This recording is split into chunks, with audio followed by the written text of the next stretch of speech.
আসসালামু আলাইকুম রহমতুল্লাহি ওবরকাতুহু।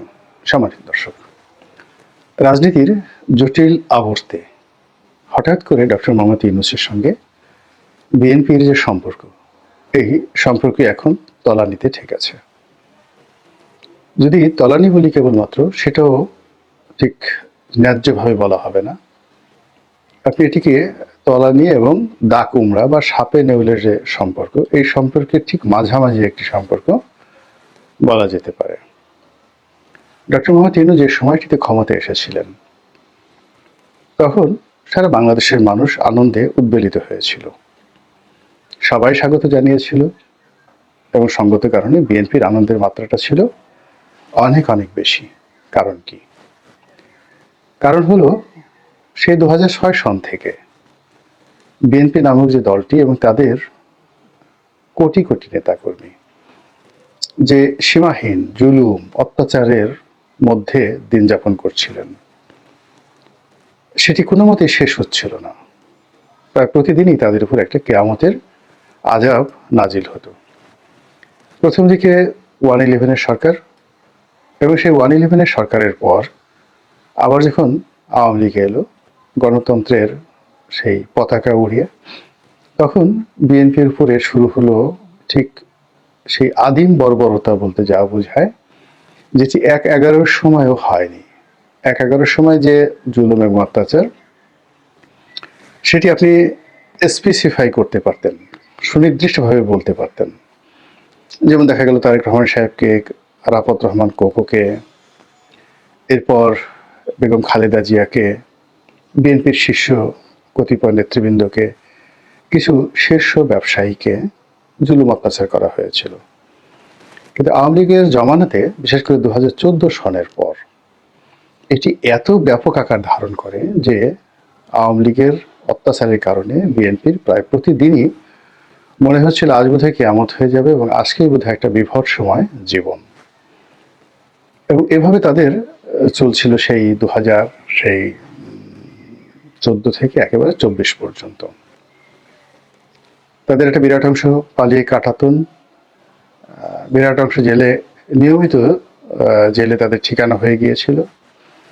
আর তাদের যে ব্যবসা বাণিজ্য, রাজনীতি, অর্থনীতি, পরিবার, সমাজ, সংসার তছনছ হয়ে গিয়েছিল। সামর্থ্যবান যারা আছেন তারা কেউ কেউ বিদেশে পালিয়ে গিয়েছিলেন, কিন্তু বিদেশে গিয়ে আসলে বাংলাদেশের যারা সামর্থ্যবান মানুষ তারা কেউ থাকতে পারেন না।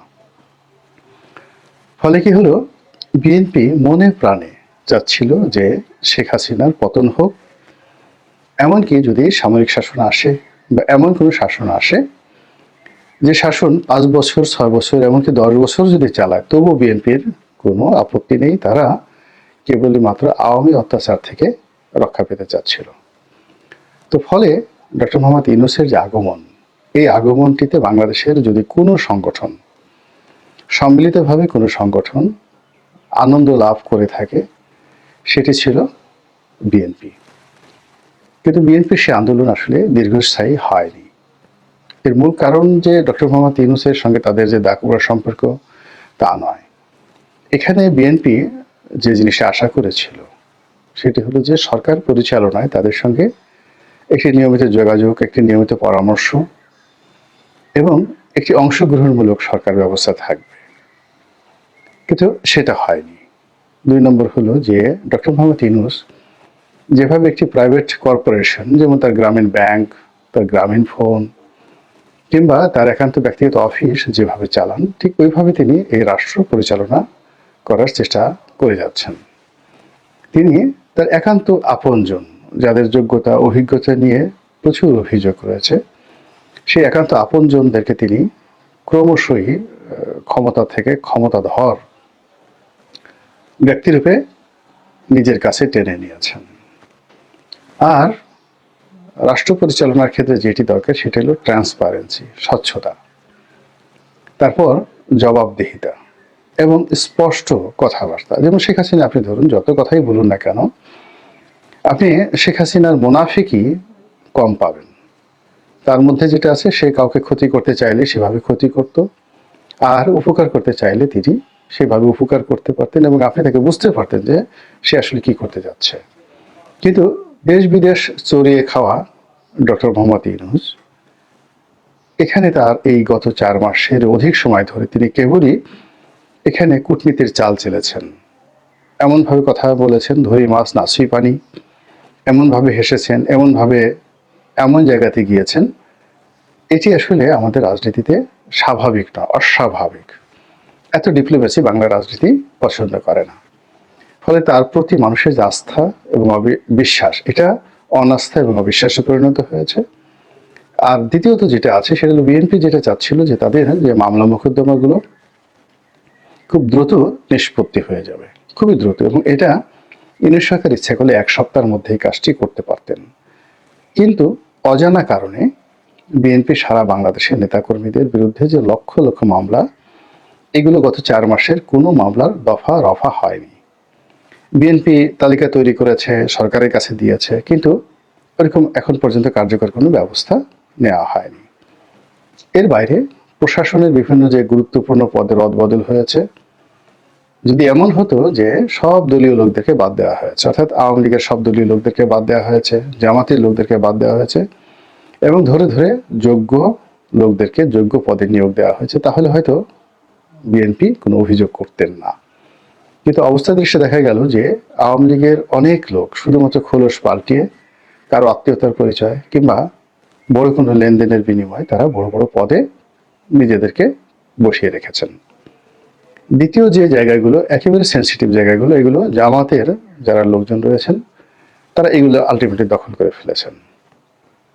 আর পুলিশ থেকে শুরু করে অন্যান্য কিছু পদ পদবি আছেন যেগুলো বিএনপির লোকজন দখল করেছেন, কিন্তু এই দখল করার পেছনে সরকারের কোনো সুভাষিস ছিল না, গ্রিন সিগন্যাল ছিল না, পলিসিগত কারণে মাসেল পাওয়ারে তারা সেই জিনিসটি দখল করেছে। এটা গেল অ্যাডমিনিস্ট্রেশনের অবস্থা। দ্বিতীয় যে সমস্যাটি সেটি হলো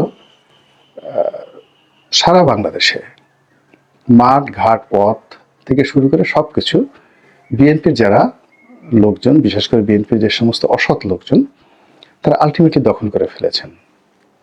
আর এর ফলে সারা বাংলাদেশে বিএনপির বদনাম হচ্ছে এবং এই বিষয়গুলোতে বিএনপি যারা কেন্দ্রীয় নেতৃবৃন্দ তারা সরকারের কোনো সহযোগিতা পাচ্ছে না নিজের দলের লোকদেরকে শায়েস্তা করার জন্য।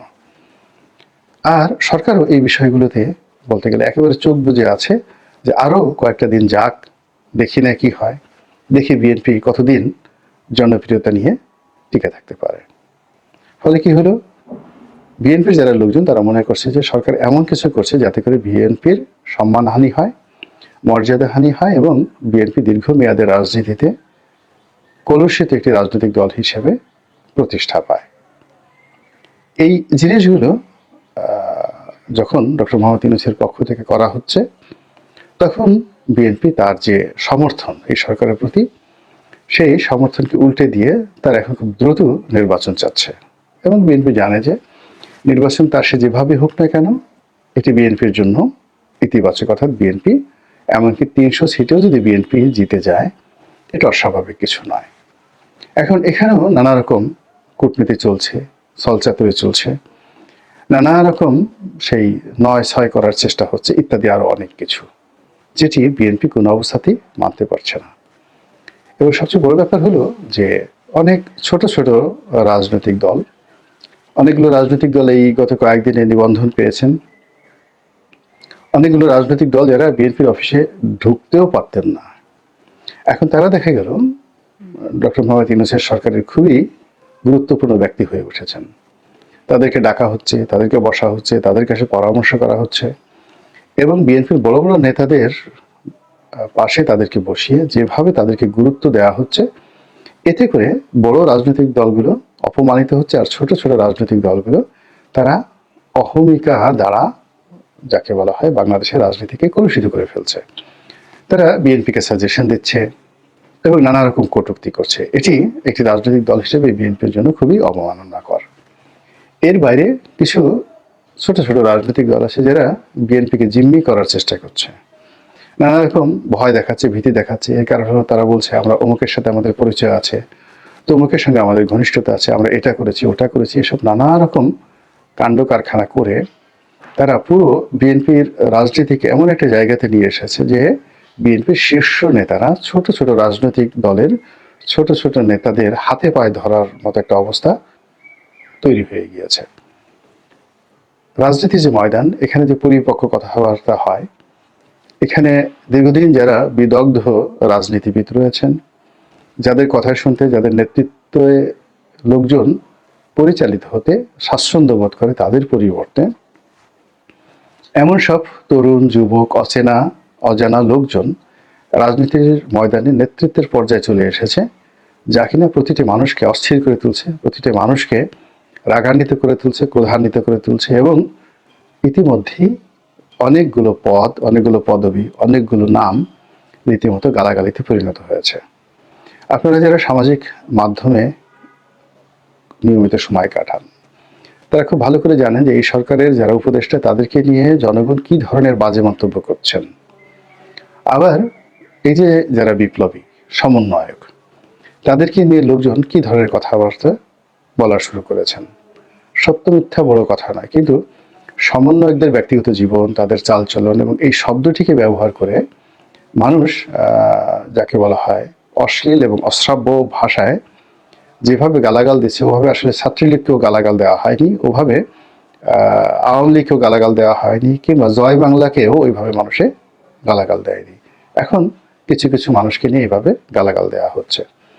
রাজনীতিতে যারা আনআর্মড, মানে যাদের অস্ত্র নেই, শস্ত্র নেই, মাসেল নেই, পাওয়ার নেই, তারা ইতিহাসের সবচেয়ে জঘন্যতম নিরাপত্তাহীনতায় ভুগছেন। আমি বিশেষ করে সমন্বয়কদের কথা বলবো।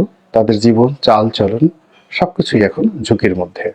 বডিগার্ড ছাড়া, পুলিশের সাহায্য ছাড়া তারা যেভাবে চলাফেরা করতে পারেন না, আবার একইভাবে তারা যে আগামী দিনগুলোতে ভালো কিছু রাজনীতি করবেন, এই পথটাও কিন্তু পরিষ্কার হচ্ছে না।